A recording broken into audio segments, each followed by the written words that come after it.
This just in. Breaking news, our top story tonight. Michael Borovetz is once again arrested for scamming people at airports, bringing a new meaning to the saying, fight or flight. Next up tonight, the AllIn Cashout feature for PokerStars goes live. Is this just another crafty way to make money from consumers, or in this case, is more rate actually better?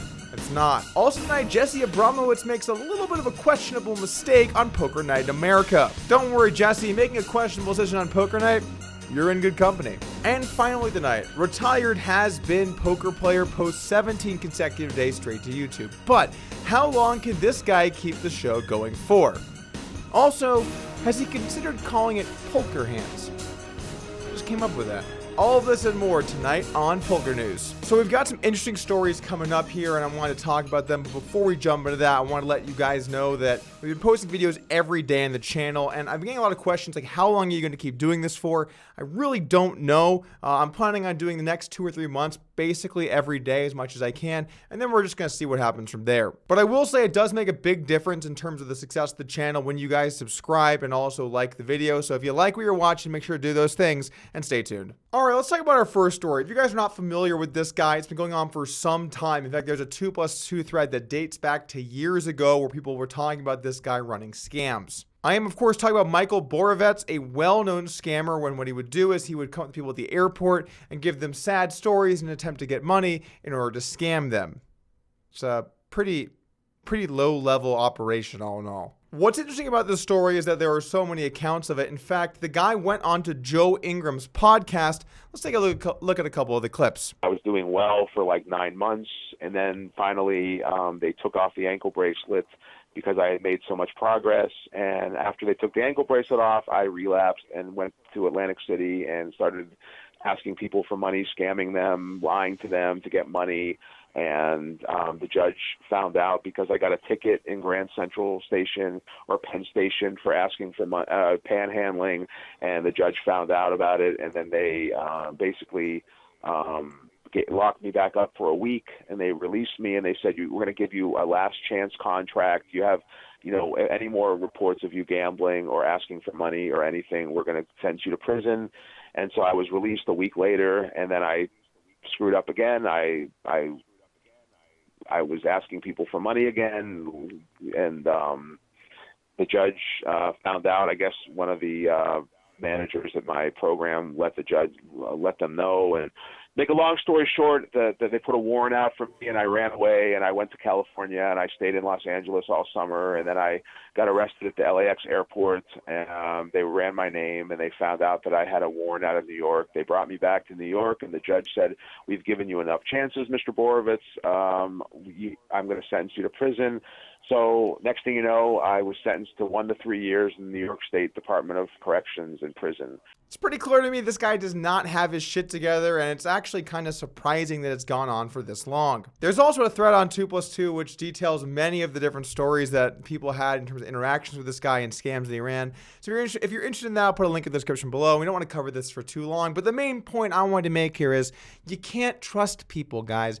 Don't give someone down there like a few $100 hoping you're going to get paid back. If you want to do it and can accept that you're never going to see the money again, then that's fine. In fact, that's a good way of looking at loans in general. Only loan money you can afford to lose. But I see way too many spots where people loan someone money thinking they're good for it and then are shocked when it doesn't happen. I mean, look, there is always going to be counterparty risk when you loan people money. And that's an expensive lesson that sometimes you got to learn the hard way. I learned this the hard way when I did a trade with Brad Booth several years ago, and even though this wasn't a loan, it was online for live money, I learned the valuable lesson that until you have the money in your hand, you always have some risk you're not getting paid back, and oftentimes when people try and portray themselves to you when they need money, they're oftentimes going to make themselves look better than they really are. This reminds me of a story that happened very early when I moved to Las Vegas. I'm not sure if I've told it before or not, but basically, I had a few friends that I would chat poker with. Not super close friends, but would occasionally hang out with and talk poker or whatever.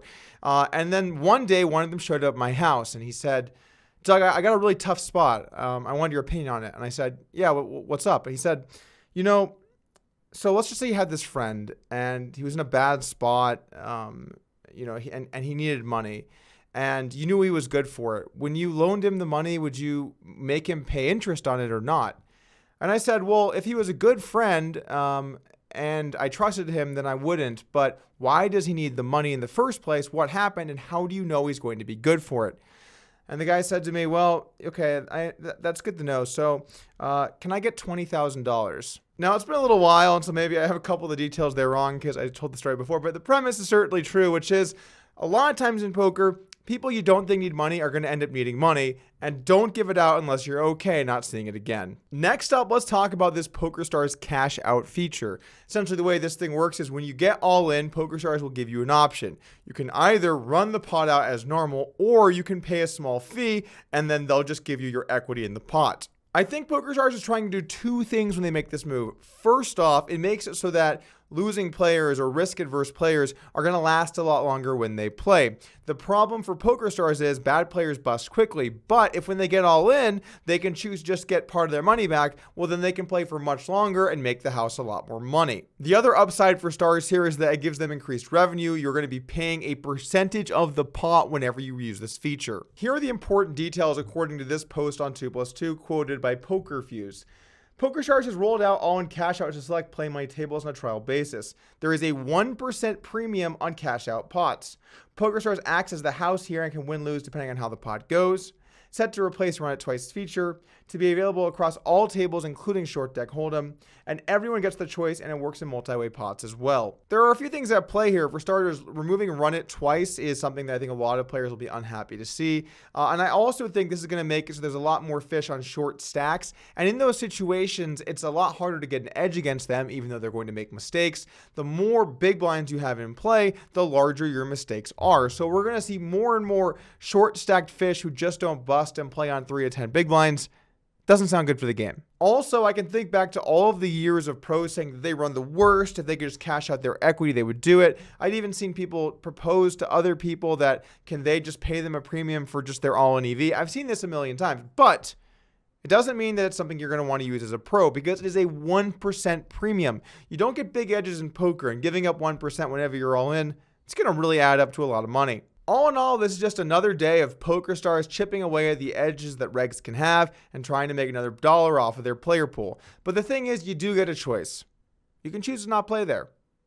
I've been doing that for years. Okay, well, maybe only 2.5 years, but still plural. I also get asked often, Doug, where should I play online? And frankly, I'm not in the know enough as to which sites are better than others at this point and what the rate structures look like. But I can say this. Be careful with where you choose to give your business and try and give yourself the best opportunity to make money in a safe environment. Speaking of unsafe places, Poker Night in America had a little bit of a snafu the other day where one of the commentators got a little adventurous on a joke he was making. Oh my god. We should all just follow this guy home and just rob him. Who's on board? Robbing people. All right, so this was very clearly over the line, and Jesse realized it shortly after he did it with this post that he made on Twitter. Jesse tweeted afterwards, "My apology and thoughts on tonight's live stream. I made a bad joke tonight during the final moments of a long live stream. I suggested that the viewers and I get together and follow an intoxicated player home to rob him of his money. I also implied that his girlfriend was in on our hypothetical heist. This was a joke, of course, and I completely ruled out any possibility that it could be perceived any other way. I was wrong. I was also completely aloof to a very real concern in these players' lives. Many of you have reached out and shared personal stories about the risks that come with being in a profession that often requires carrying large sums of money. For me to make this joke on a public platform was reckless. Having now learned about incidents that occurred earlier this summer in Vegas, I feel very stupid and certainly embarrassed. I owe an apology to Quinn Bruno for being the subject of my stupid joke. You crushed tonight. I also apologize to friends of Quinn who expressed their distaste for the joke, to which I ignored. Discarding these objections was incredibly insensitive because I hadn't bothered to ask why. I just assumed it was unwarranted, and that was completely absent-minded and contrary to the person I'd like to be. I also owe an apology to anyone who has been a victim of something like Joe Sal OG. Sincerely, Jesse Abramowitz." And you might remember Joe Sal OG. We covered that story actually a little bit earlier this summer when he was robbed in the parking lot over at the Rio. By the way, some of the comments in that story where people said like, "Oh, that's what you get for having money when you play poker," or "I would have just taken my gun out and then we would have seen who got the money." It's like, what world do you live in? I don't want to go there. All right, so Jesse made a way over the line joke and he apologized for it. But how should we interpret this? How should we how should we feel about this as a as the poker community moving forward? And I think this is a subject that often plays out in a lot of ways. When there's two kinds of content, right? There's live content and then there's recorded content. And when people decide to do things in recorded content, I think you can give a lot more severity to that decision, especially if they were the one that edited and chose what to put out. There's a certain level of responsibility when you get to fully choose what you put out there, that the bar should be higher.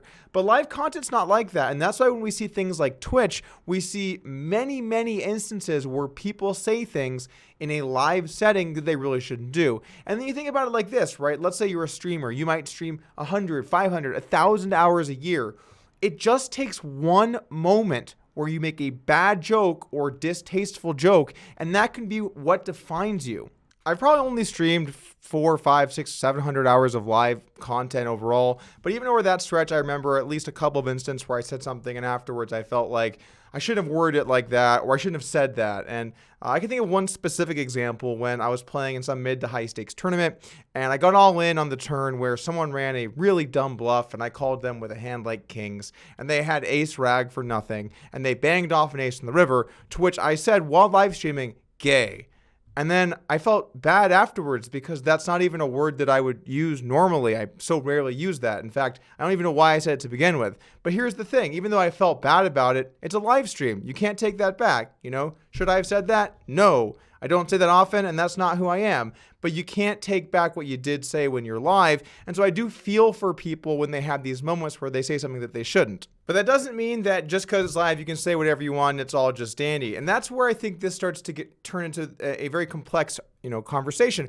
What's the line that's too far, right? There are some things that are definitely too far, right? Like telling someone to kill themselves would be way too far, or threatening violence would be way too far, or anything like that's obviously too far. And then there are some things that you're going to be, okay, you shouldn't say that, but it's a live stream, so there's a lower bar. What do you guys think about this? Where is the line, right? And then furthermore, if we're going to have a really strict, hard line on people, you say something over the line, that's it, you're toast. Well, then who's going to want to live stream? Because it's already a tough enough job to do these things for hours and put yourself out there in such a risky environment where you're just one step away from disaster. However, it is also not okay to make jokes about robbing people playing poker.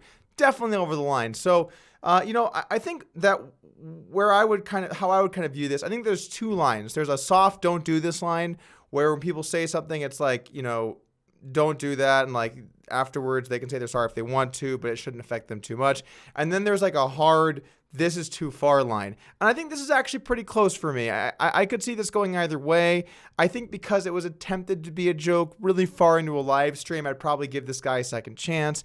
But I can kind of understand, people that don't think so. What do you guys think in the comments? Let me know. What do you think about this subject? Because I think it's an extremely nuanced and complex one. And I'm interested in what you guys have to say. Anyway, that's going to do it here for Poker News. Thank you guys for joining. Hit the subscribe button, and I'll see you guys again tomorrow.